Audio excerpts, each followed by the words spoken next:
परिचय। पर्याप्त पोषण के बिना जीवन कायम नहीं रखा जा सकता। मनुष्य को वृद्धि, विकास और सक्रिय एवं स्वस्थ जीवन जीने के लिए पर्याप्त भोजन की आवश्यकता होती है। पौधे मिट्टी, पानी और हवा के कार्बन डाइऑक्साइड से प्राप्त सरल रसायनों से अपनी जरूरत के भोजन का निर्माण कर सकते हैं। दूसरी ओर उच्च जीवों में साधारण रसायनों से भोजन बनाने की क्षमता नहीं होती है और इसलिए वे अपनी जरूरत का भोजन प्राप्त करने के लिए पौधों या अन्य जानवरों पर निर्भर रहते हैं।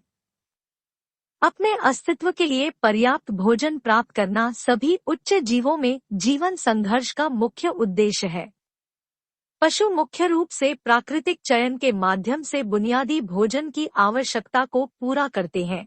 हालांकि मनुष्य के पास अपने आहार के लिए चुनने के लिए खाद्य पदार्थों की एक विस्तृत श्रृंखला तक पहुंच होती है।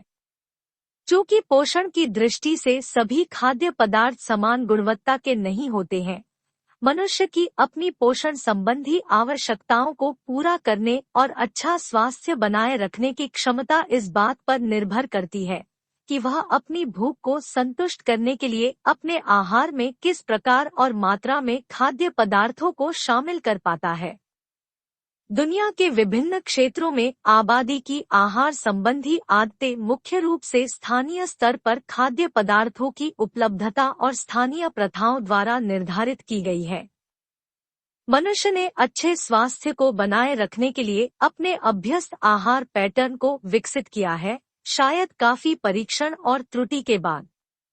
भूख की संतुष्टि आमतौर पर पर्याप्त भोजन सेवन का प्राथमिक मानदंड है, लेकिन भूख की संतुष्टि ही उचित खाद्य पदार्थों के चयन के लिए एक सुरक्षित मार्गदर्शिका नहीं है।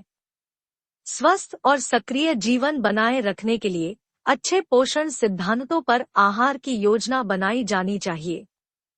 संतोषजनक आहार की योजना को नियंत्रित करने वाले सामान्य सिद्धांतों और विचारों की एक संक्षिप्त रूपरेखा आहार सिद्धांतों से संबंधित अनुभाग में निम्नलिखित पृष्ठों में दी गई है।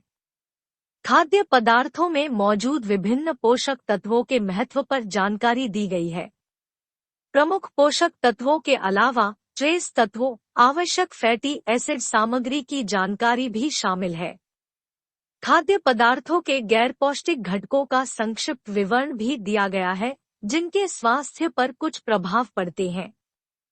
पोषण विशेषज्ञों द्वारा लोगों के विभिन्न समूहों के लिए विभिन्न पोषक तत्वों के वर्तमान में अनुशंसित आहार भत्ते पर अगले भाग में चर्चा की गई है। भारतीयों के लिए नवीनतम आरडीए देने वाली एक तालिका परिशिष्ट में शामिल है। इन अनुशंसाओं का उपयोग करने के लिए विभिन्न आयु और लिंग के व्यक्तियों के लिए पोषण संबंधी संतोषजनक आहार की योजना बनाने के लिए दिशानिर्देश सुझाए गए हैं। प्रचलित आहार पैटर्न के अनुसार भारतीयों के बड़े वर्ग में एक या अधिक महत्वपूर्ण पोषक तत्वों की कमी होती है और इसलिए वर्तमान आहार की गुणवत्ता में सुधार के संकेत भी दिए जाते हैं। इसके बाद भारतीय आहार का हिस्सा बनने वाले प्रमुख खाद्य पदार्थों और खाद्य समूहों, उनकी प्रकृति, रासायनिक संरचना और उनके द्वारा योगदान किए गए पोषक तत्वों और हमारे आहार में उनके महत्व पर उपलब्ध जानकारी पर चर्चा की गई है। भारतीय खाद्य पदार्थों की संरचना पर उपलब्ध जानकारी पाठ के बाद की तालिकाओं में दी गई है। खाद्य पदार्थों के सूक्ष्म तत्वों और गैर पोषक तत्वों की संरचना पर नए डेटा को शामिल करके इन तालिकाओं में पिछले संस्करणों की तुलना में काफी सुधार किया गया है। त्रुटियों और अनावश्यक प्रविष्टियों आदि को खत्म करने के लिए सभी तालिकाओं की सामग्री को बड़े पैमाने पर संपादित किया गया है। सभी परिचित और आमतौर पर उपयोग किए जाने वाले खाद्य पदार्थों को एक साथ समूहीकृत किया गया है। कम परिचित और कम उपयोग किए जाने वाले खाद्य पदार्थों पर डेटा अलग से दिया गया है।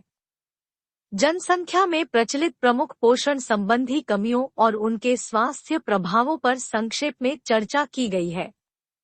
जनसंख्या में इन कमियों के आहार आधार की पहचान करने के अलावा अन्य पर्यावरणीय कारक जो पोषण संबंधी कमियों की व्यापकता में योगदान करते हैं, इन कमियों को रोकने के लिए विभिन्न हस्तक्षेप उपायों पर भी चर्चा की गई है। मुद्दा यह है कि कमजोर समूह जिनके बीच पोषण संबंधी कमी अधिक बार और अधिक गंभीर डिग्री तक होती है, उन्हें विशेष ध्यान और देखभाल की आवश्यकता होती है। यदि आप इस पुस्तक की निशुल्क ई-प्रति प्राप्त करना चाहते हैं, तो विवरण में दिए गए लिंक पर जाएं और फॉर्म को भरें। आपसे यह निवेदन है कि इस चैनल को सब्सक्राइब अवश्य करें और साथ में बेल का बटन भी दबाएं। इस ध्वनि प्रवाह को अपने 5 मित्रों को साझा अवश्य कीजिएगा। धन्यवाद।